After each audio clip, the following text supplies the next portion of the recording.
So February 14th ಏನು plants ಇರ್ಬೋದು? Cinema theatre visit ಮಾಡ್ತಾರೆ ಸರ್. ಲವ್ ಬಗ್ಗೆ ಏನಾದ್ರು ಹೇಳ್ಬೇಕು? ಅಯ್ಯೋ ತುಂಬ ಎಕ್ಸ್ಪೀರಿಯನ್ಸ್ ಆಗಿದೆ ಲವ್ ಎಲ್ಲ. ಕಾಲೇಜ್ ಡೇಸಲ್ಲಿ ಅದು ನಮಗೂ ಆಗಿದೆ, ನಿಮಗೂ ಆಗಿದೆ, ಎಲ್ರಿಗೂ ಆಗಿರುತ್ತೆ. ಸೊ ಈ ಒಂದು 20s ಲೇಟ್ 20s ಏನಂತಾರೆ, ಯು ಶುಡ್ ಬಿಲ್ಡ್ ಯುವರ್ ಸೆಲ್ಫ್ ಅಂತ ಅಂತಾರಲ್ಲ. ಸೊ ಹಾಗೆ ಫೆಬ್ರವರಿ 14th ನಾನಾಗಿರ್ಬೋದು, ಶರು ಆಗಿರ್ಬೋದು, ಎಲ್ಲರೂ ಒಂದು ಥಿಯೇಟರ್ ವಿಸಿಟ್ಗೆ ಹೋಗ್ತಿರ್ತೀವಿ, ಅಥವಾ ಬೇರೆ ಬೇರೆ ಡಿಸ್ಟ್ರಿಕ್ಟ್ಗೆ ಹೋಗಿ ಜನರು ರೆಸ್ಪಾನ್ಸ್ ಹೆಂಗಿದೆ, ಒಂದಷ್ಟು ಪ್ಲ್ಯಾನ್ ಇದೆ. ಲೈಕ್ ಮೈಸೂರು, ಮಂಗಳೂರು, ಅಲ್ಲಿ ಇಲ್ಲಿ ಹೋಗ್ಬೇಕು ಅಂತ ಅದು ಮಾಡ್ತಾ ಇರ್ತೀವಿ. ಸರ್ ನೀವು ಹೇಳಿದ್ರಲ್ಲ ಅವಾಗ ಎಲ್ಲ ಹಗ್ ಮಾಡ್ಕೊಂಡು ಸಿನಿಮಾ ನೋಡಿ, ಬಟ್ ಸಿಂಗಲ್ಸ್ ನಿಮ್ಮನ್ನೇ ಹಗ್ ಮಾಡ್ಕೊಳ್ಳಿ ಅಂತ ಆ ಕ್ಯಾಟಗರಿಲಿ ನಾನು ಬರ್ತೀನಿ. ಸೊ ಥಿಯೇಟರ್ ಕೂತ್ಕೊಂಡು ನಮ್ಮ ಹಗ್ ಮಾಡ್ಕೊಂಡು ಸಿನಿಮಾ ಅಷ್ಟೇ ಸರ್. ಫೆಬ್ರವರಿ 14 ಅಂದ್ರೆ ಅವತ್ತೇನಾದ್ರು ಪ್ರಪೋಸ್ ಮಾಡಿದ್ರು ನಿಮ್ಗೆ? ಯಾರು ಸರ್ ಅಷ್ಟೇ, ಯಾರು ಮಾಡ್ತಾರೆ ಸರ್, ಮಾಡ್ತಾರೆ ಧೈರ್ಯನ. ಅವ್ರ ಇನ್ಸ್ಟಾಗ್ರಾಮ್ DM ನೋಡಿ ಸರ್, DM ಎಷ್ಟು ಜನ ಪ್ರಪೋಸ್ ಮಾಡ್ತಾರೆ.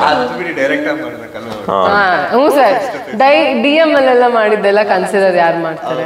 ಡೈರೆಕ್ಟ್ ಆಗಿ ಒಂದು ಎಫರ್ಟ್, ನಾನು ಅವಾಗಲೇ ಹೇಳಿದೆ ಎಫರ್ಟ್ಸ್ ಇಸ್ ಆಲ್ ಅಬೌಟ್ ಅಂತ. ಸೊ ನನಗೆ ನೋಡಿ ಕಾಸ್ಟ್ಲಿ ಗಿಫ್ಟ್ಸ್ ಎಫರ್ಟ್ಸ್ ಹಾಕ್ಬೇಕು, ಆ ಎಫರ್ಟ್ಸ್ ನಂಗೆ ಇಷ್ಟ ಆದ್ರೆ ಮಾತ್ರ ನನ್ನ ಹೆಸರು.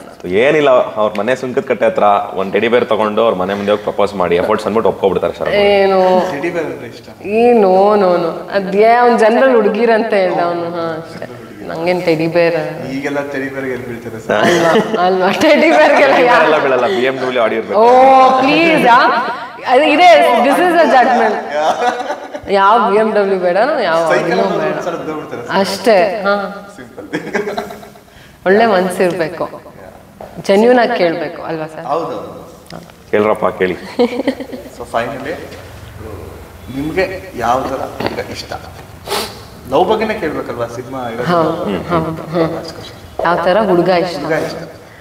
ಸರ್ ಅದೇ ನಾನು ಅವಾಗಲೇ ಹೇಳಿದೆ, ಲೈಕ್ ನನಗೆ ಪರ್ಸ್ನಲಿ ನನ್ನ ಥರನೇ ಕೆರಿಯರ್ ಡ್ರಿವನ್ ಆಗಿರಬೇಕು. ಲೈಕ್ ಸುಮ್ಮನೆ ನಮ್ಮ ಅಪ್ಪನ ದುಡ್ಡಿದೆ ಇದು ಖರ್ಚು ಮಾಡ್ಕೊಂಡಿರ್ತೀನಿ ಆ ಒಂದು ಇದು ಬೇಡ, ಕೆರಿಯರ್ ಡ್ರಿವನ್ ಆಗಿರಬೇಕು. ಲೈಕ್ ಪ್ರತಿಯೊಂದು, ನಾನಂತೂ ನಿಂತರು ಕೂತರು ಸಿನಿಮಾ ಸಿನಿಮಾ ಸಿನಿಮಾ ಅಂತ ಯೋಚನೆ ಮಾಡೋಣ.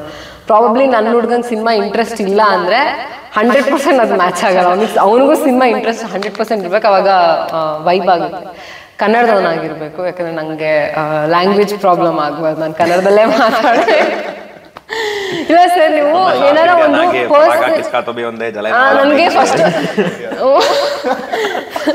ಬೇರೆ ಲ್ಯಾಂಗ್ವೇಜ್ ಆದಾಗ ಮಾತಾಡಕ್ ಬರಲ್ಲ ಅಂತಲ್ಲ, ಬಟ್ ಮುಕ್ತವಾಗಿ ಮಾತಾಡಕ್ ಆಗಲ್ಲ. ಸೊ ಕನ್ನಡದವನಾಗಿದ್ರೆ ಫಸ್ಟ್ ಪ್ರಿಫರೆನ್ಸ್, ಫಸ್ಟ್ ಪ್ರಿಯಾರಿಟಿ. ಹಾಗೆ ಸ್ವಂತ ದುಡಿಮೆ ಇರ್ಬೇಕು ಸರ್ ಅಷ್ಟೇ. ಅಂದರೆ ಬ್ಯಾಗೇಜ್ ಒಂದು ಎಷ್ಟೋ ಇದು ಇಟ್ಕೊಂಡು ಆರಾಮಾಗಿ, ಅಂದರೆ ಜಾಸ್ತಿ ದುಡ್ಡಿದ್ರೆ ಗೊತ್ತಾ ಸರ್, ಡ್ರಿವನ್ ಇರಲ್ಲ. ಓ ನಾನು ಎದ್ದೋಗಿ ಕೆಲಸ ಮಾಡ್ಬೇಕನ್ನೋ ತಲೆ ಇರಲ್ಲ, ಸುಮ್ಮನೆ ಆರಾಮಾಗಿ ರಿಲ್ಯಾಕ್ಸ್ ಆಗ್ಬಿಡುತ್ತೆ. ಆ ಥರ ಸೋಂಬೇರಿಗಳು ನಂಗೆ ಇಷ್ಟ ಆಗಲ್ಲ. ಸೊ ದುಡ್ಡು ಸ್ವಲ್ಪ ಕಮ್ಮಿ ಇದ್ದು ದುಡ್ಡು ಮಾಡೋ ಥರ ಹುಡುಗ ಬೇಕು. ಸ್ಟ್ರಗಲ್ ಮಾಡ್ತಿರೋ ಹುಡುಗ? ಸ್ಟ್ರಗಲ್ ಅಂದರೆ ಬರೀ ಸ್ಟ್ರಗಲ್ ಅಲ್ಲೇ ಇರೋ ಹುಡುಗನೂ ಬೇಡ, ಸ್ಟ್ರಗಲ್ ಮಾಡ್ಕೊಂಡು ರೀಚ್ ಆಗಬೇಕು ಆ ಥರ ಹುಡುಗ ಬೇಕು. ಸ್ಟ್ರಗಲ್ ಅಲ್ಲೇ ಇರೋ ಹುಡುಗನೂ ಬೇಡ ಸರ್, ಅವ್ನು ರೀಚ್ ಆಗಬೇಕು ಆ ಥರ ಒಂದು ಸ್ಟ್ರಗಲ್ ಹಿಂಗಿರ್ಬೇಕು. ಹಿಂಗಿದ್ರೆ ಕಷ್ಟ ಸರ್.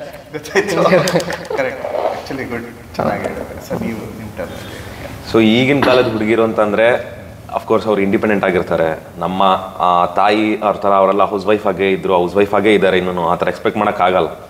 ಸೊ ನಮ್ಮ ಅಪ್ಪನ ಥರ ಕೆಲಸ ಮಾಡೋರ ಥರ ಇರಬೇಕು, ಆ್ಯಂಡ್ ನಮ್ಮ ಅಮ್ಮನ ಥರ ನೋಡ್ಕೊಳ್ಳೋರು ಇರಬೇಕು ಅಂತ ಹುಡುಗಿ ಬೇಕು ನನಗೆ. ಹುಡುಗರು ಎಕ್ಸ್ಪೆಕ್ಟೇ ಅದಲ್ವಾ ಅಷ್ಟೇ, ಒಂದೇ ನಾನು ಎಷ್ಟು ಹೇಳಿದೆ ಹಂಗಿರ್ಬೇಕು ಹಿಂಗಿರ್ಬೇಕು, ನಾನು ತುಂಬ ಕೇರ್ ಮಾಡ್ಬೇಕು, ಹಂಗೆ ಹಿಂಗೆ ಮಾಡ್ಬೇಕು ಸರ್, ಹಿಂಗೆ ಮಾಡ್ಬೇಕು ಅಷ್ಟೇ. ಕೆಲಸನೂ ಮಾಡ್ತಾರೆ, ಲೈಕ್ ಅವ್ರಿಗೂ ಇವಾಗ ಲೈಕ್ 24 hours ಮನೆಯಲ್ಲೇ ಕುತ್ಕೊಂಡು ಅದು ಮಾಡು ಇದು ಮಾಡು, ಹೌಸ್ ವೈಫ್ ಆಗಿರು ಅಂತ ಹೇಳೋಕ್ಕಾಗಲ್ಲ. ಬಿಕಾಸ್ ಅವರು ಈಗಿನ ಕಾಲದಲ್ಲಿ ಎಲ್ಲ ಹುಡುಗಿರೂ they are independent almost. So ಅವ್ರಿಗೂ ವರ್ಕ್ ಸ್ಪೇಸಲ್ಲೂ ಅವ್ರು ವರ್ಕ್ ಮಾಡ್ತಾರೆ, ಮನೆಗೆ ಬಂದಾದ್ಮೇಲೆ ಅವ್ರಿಗೂ ರೆಸ್ಟ್ ಬೇಕು. They deserve caring also, pampering also. And meantime ಅಮ್ಮನ ಥರನೂ ನೋಡ್ಕೋಬೇಕು, ಅಮ್ಮನ ಥರ ಊಟ ಮಾಡಾಕ್ಬೇಕು, ಅಮ್ಮನ ಥರ ಕ್ಲೀನಾಗಿ ಟೇಕ್ ಕೇರ್ ಮಾಡಬೇಕು. ಇವ್ರು ಹಗ್ಗಲ್ಲೇ ಇದ್ದಾರೆ.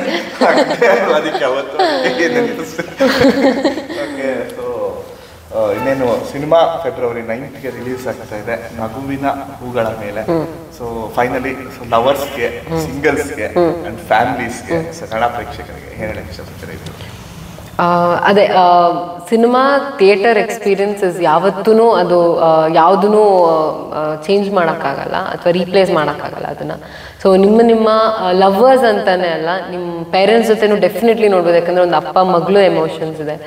ಸೊ ನಿಮ್ಮ ಫ್ಯಾಮಿಲಿ ಜೊತೆ ಬಂದು ಥಿಯೇಟರ್ ಸಿನಿಮಾ ನೋಡಿ. ನಾವು ಈ ಸಿನಿಮಾನ ಒಂದು ಪ್ರಾಮಾಣಿಕವಾಗಿ ಕೆಲಸ ಮಾಡಿದ್ದೀವಿ. ಬಿಕಾಸ್ ಇವಾಗ ಒಂದು ಕ್ಯಾಲ್ಕುಲೇಷನ್ಸ್ ಇರುತ್ತೆ ಸರ್, ಬಟ್ ಅಲ್ಲಿ ನಾನು ಶೂಟ್ ಮಾಡ್ಬೇಕಾದ್ರೆ ಯಾವುದೇ ಥರ ಕ್ಯಾಲ್ಕುಲೇಷನ್ಸ್ ಇರಲಿಲ್ಲ. ಒಂದು ಇನ್ನೋಸೆಂಟ್ ಐ ವಾಸ್. ಸೊ ಆ ಥರ ಒಂದು ಪ್ಯೂರ್ ಹಾರ್ಟೆಡ್ಲಿ ಈ ಸಿನಿಮಾ ಮಾಡಿರೋದು ನಾನು. ಸೊ ಆ ಸಿನಿಮಾ ಜನಕ್ಕೆ ತೋರಿಸ್ತಾ ಇರೋದು ಸ್ವಲ್ಪ ಖುಷಿ ಇದೆ, ಸ್ವಲ್ಪ ಅಲ್ಲ ಜಾಸ್ತಿನೇ ಖುಷಿ ಇದೆ. ಸೊ ಒಂದು ಸಿನಿಮಾ ಥಿಯೇಟರ್ ನೋಡಿ.